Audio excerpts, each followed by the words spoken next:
Hi guys, I'm Camille. I'm here with Taryn and baby Owen, and today I'm just going to walk you through a basic color match the way I would do it. Before I start, I just want to make sure it's very clear that just because I would do it that way doesn't mean that's the right way. As you go as an artist, you're going to figure out the things that work the best for you, and the order of things, the way you like to present things, the way you like to tell them about it is all going to be your own personal twist and your own personal style. So just because I'm showing you this doesn't mean that's the right way to do it. It just is an example of how one person does it. Okay, so we're going to get started. The very first thing I'm going to do is take my Stay Spray, shake it up, and I'm going to tell her that this is the setting spray, but I also use it as a primer. Okay, and I also tell them right away it will feel very wet. So I'll say close your eyes. So go ahead and close your eyes. I'll do a light mist, and then I take the perfector sponge and just dab it into her face. Now, if you're getting nervous when you're doing a color match, the best thing you can possibly do is start interviewing them. So ask them, what are you using for your makeup routine right now? What do you like about it? Let them start talking and you start working, and then it kind of helps calm your nerves. Okay, so after that, I'm going to tell them, right now I'm going to match you with your highlight color, which is basically your main foundation shade. So go ahead and show them this. I have an idea just from over time that Taryn is going to be in this area with her coloring.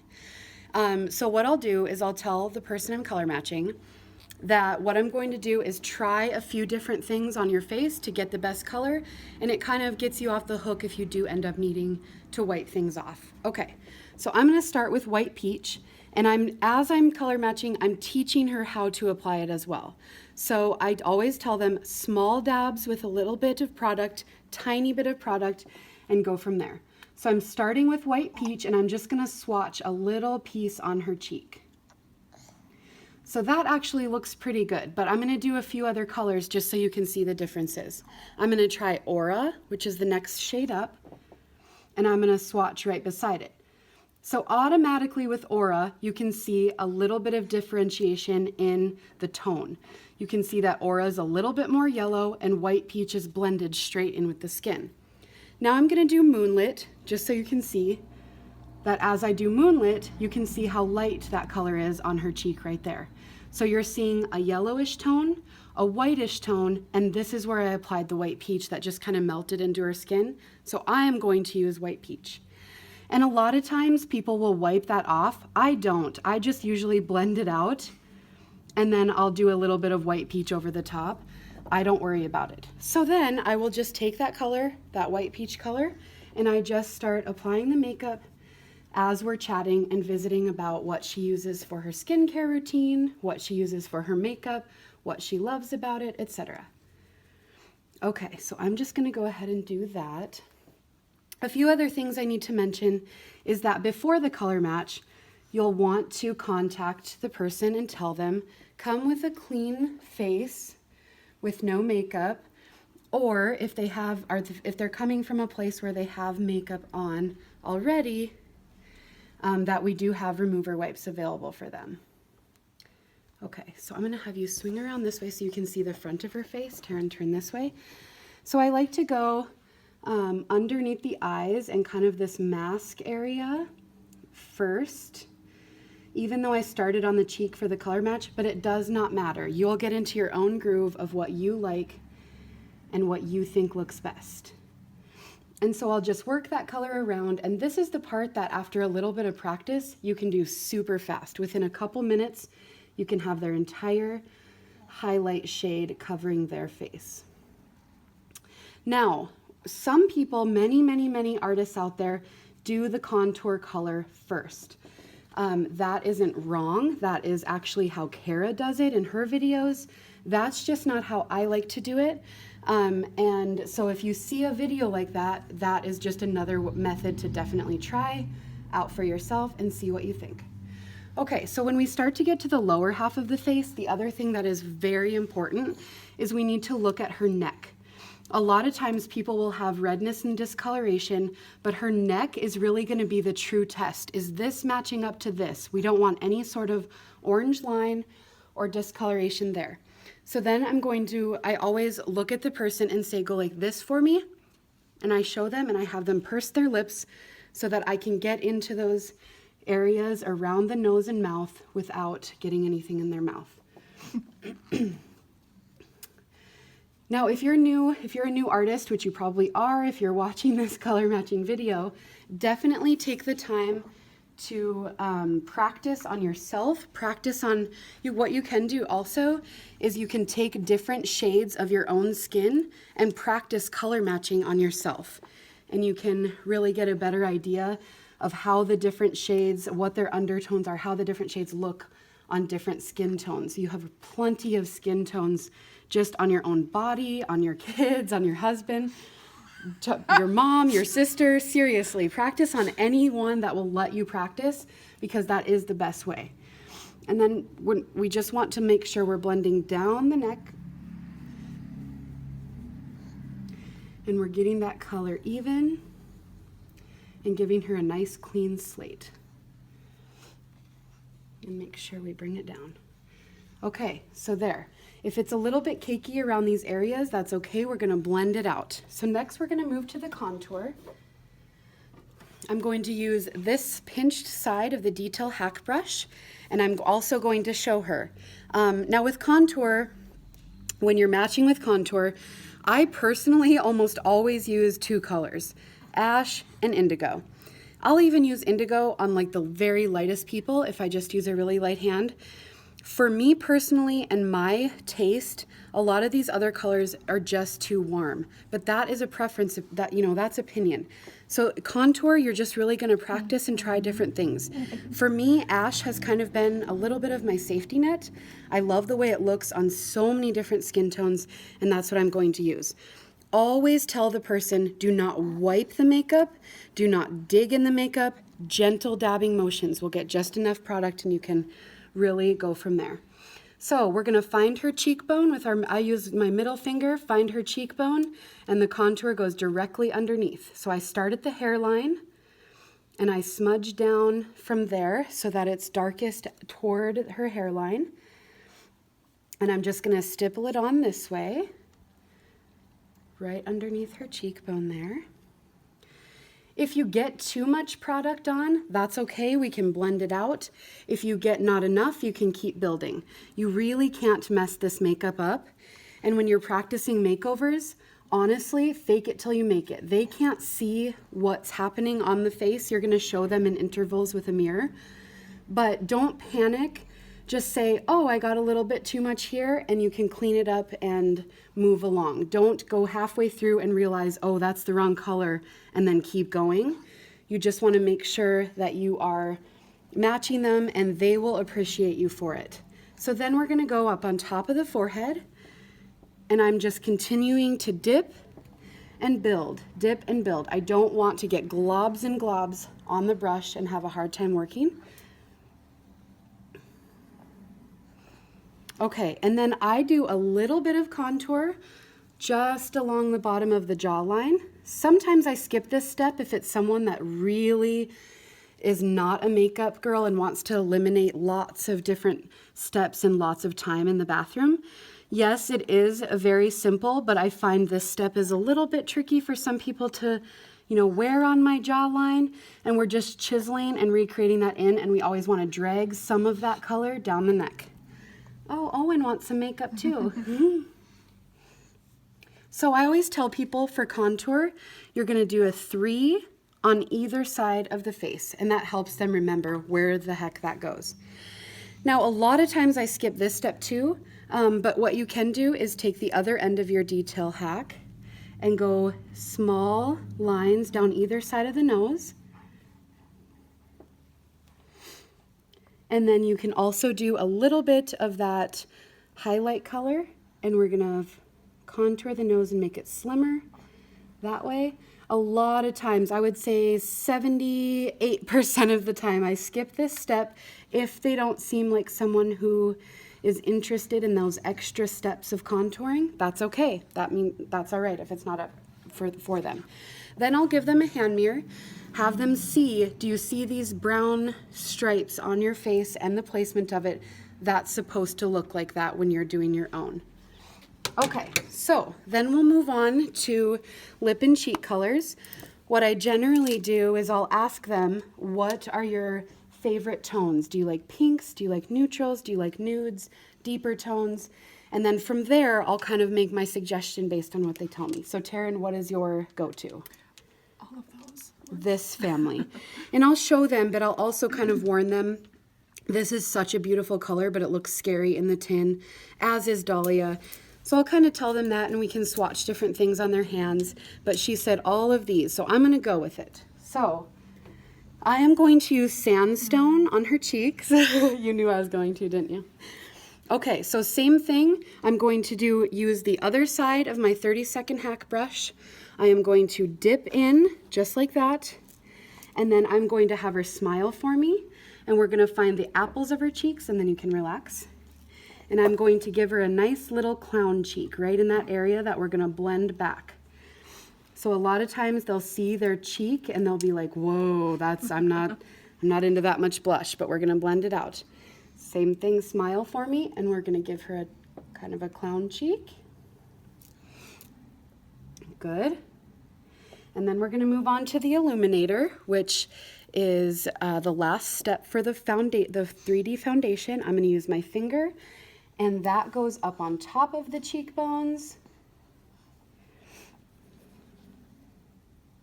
Now, when you're using your kit, you want to make sure everything is sanitary. At the end of the video, I'll show you the tools that I use to make sure your brushes and your makeup are sanitary so that each time you use it, it is clean with each new client. And then underneath the brow bone. And that's just going to add that candlelit glow. And you can tell them it kind of has that lit from within glow. Now, those are the 4 steps. We'll do the lips last. And I'm going to blend. So I'm going to take my Perfector blending sponge. A lot of people will get this wet and squeeze it out so that it's wet and it's very soft and squishy. I like to use the Stay Spray, and I spray down my sponge like this. We've already used it to push in that setting spray to begin with. And I'm just going to do small dabbing motions all around her face. And I like using the Stay Spray, because I don't want to deal with like a soaking wet sponge in the middle of a makeover when I don't have a sink near me. And B, because it really helps set the makeup as I'm pushing it into the skin. So in the areas where there's a little bit more color differentiation, where we did contour and where we did blush, I'm going to do a little bit firmer little pulls, I would say, instead of just the straight dabs. I'm going to do little pulling motions so I can bring some of that blush back. You always want to make sure you blend really well along the jawline where we added some contour. And then I'm going to have her do this again. So go ahead. And we're going to get really well in around those areas on the nose. Now, when I'm blending, I always ask them, do you have oily skin, dry skin, combination, or neither? If they have a little more oily skin, I'm also going to set it with the setting powder instead of just using the Stay Spray. Okay, turn this way so the camera can see on this side. You can see where that color differentiation is with her contour and her blush, and we just want to make sure it's this seamless, natural. You can see that beautiful illuminator kind of glowing on the top of her cheekbones and eyes, but it still looks very natural. And we're just going to blend, blend, blend. And as you're doing that, you can be talking, asking questions, making sure that they're understanding how you're applying. Okay, so Taryn, do you have oily skin, dry skin, combination? None-ish. Neither? Okay, Yeah. So because she doesn't have those things, we are going to just set the makeup with the Stay Spray, and that would be the last step. So I'm going to have her close her eyes again, do a mist, and you can definitely warn her, like, okay, this is going to feel a little wet, and then I'm just going to push that into the skin with the Perfector. Good. Okay. Now, I'm going to show you anyway. Sorry, I changed my mind on that. Just in case she did say she had oily skin, what I'm going to do is use our Vanilla Dust setting powder. This is actually the Power Powder brush. I personally prefer using the end of this blush and bronzer brush, but I'm going to use the correct brush that the company suggests, just for the sake of the video. So I take this edge and I'm going to kind of swipe it through my powder, and I'm just going to apply and really push in that powder after I've applied the Stay Spray over the cream onto the areas in the T-zone that are more prone to oil. And so I'm just going to push that into the skin underneath the eyes. I'm going to have you do that with your mouth again, and we're going to get those areas in the T-zone that get a little bit more oily, or they're prone to it. Okay, now I am going to apply a lip color. Taryn, what color are you drawn to? What do you like? A lot of times I'll let them choose, or I'll let them give me kind of a general idea of tones and I'll suggest something for them. And a lot of times they'll say, do whatever you want. Go for it. Okay, so I'm definitely gonna go with Black Cherry. As you can see, it's one of my favorites to do on lips. It's almost out.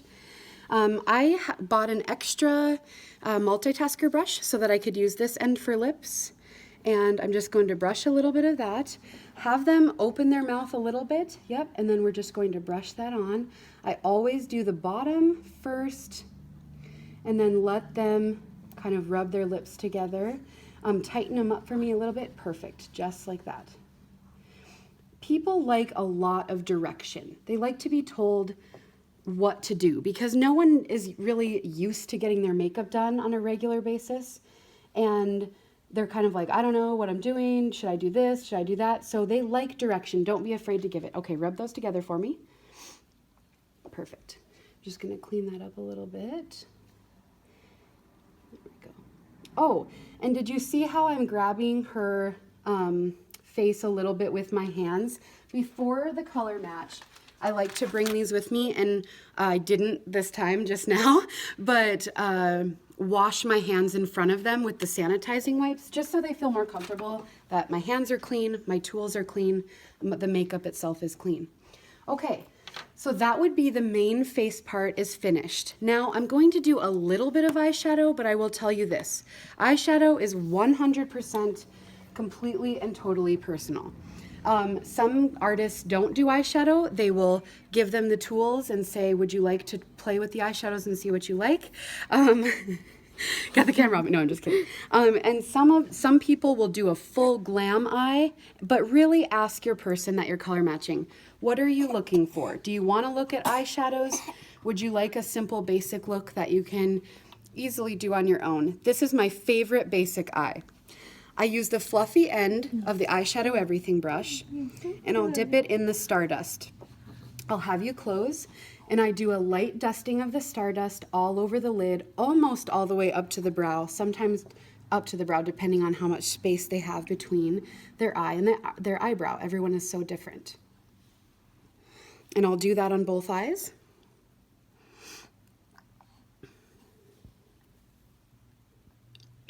Excuse me. Owen is such a good sport. He's loving this makeover. So I'll do that on the eyes, and then I'll show them. Do you like this light shimmer? It's very subtle. It's very, and a lot of times they'll say, oh yeah. And so I'll ask them, is that the most you feel like you could do for your makeup routine, or should we keep going? And so I'll add a little bit of the darker color of the fin, and I'll just kind of push that along the lash line. And I'm pretty messy with it. I like that soft, feathered, blended look. Taryn, I'm gonna have you turn your head this way and close your eye. And I'll just kind of run that along the outer side of the lash line, flip my brush over, and blend. We don't wanna spend a ton of time, unless we have the time, but say you're doing a party and you have 6 to 10 women waiting for a makeover. We really want to show off the colors and ask them like what they're drawn to, what they love, but we can't do a full glam makeup eye on every girl unless we're more of a one-on-one scheduled match. Then you can do whatever you want. But you don't want people sitting around at your party for, 4+ hours waiting for help to place an order, etc. So as you can see, I do that, like, for lack of a better word, I'm pretty sloppy with it, and I just want to show them how easy and how fast you can really take a simple routine and make it into a really beautiful look for even daytime. So go ahead and show the camera. Okay, now as far as mascara goes, a lot of times you can ask people to bring their own.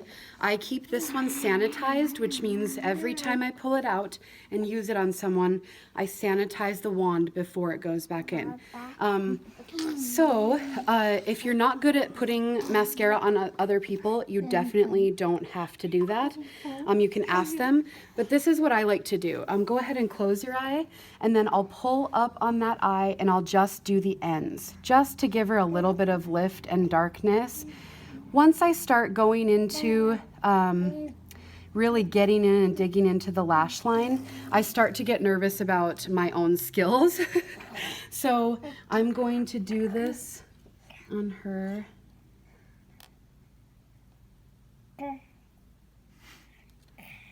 Okay, I just realized also I just double dipped back into my mascara, which I just told everybody not to do. So don't do that. So I'll just add a little bit. And normally people would add more on their own eyes, and that's okay. They'll get a better idea. So then I give her the mirror, and then we talk about what she likes, what she doesn't like, any questions that she might have.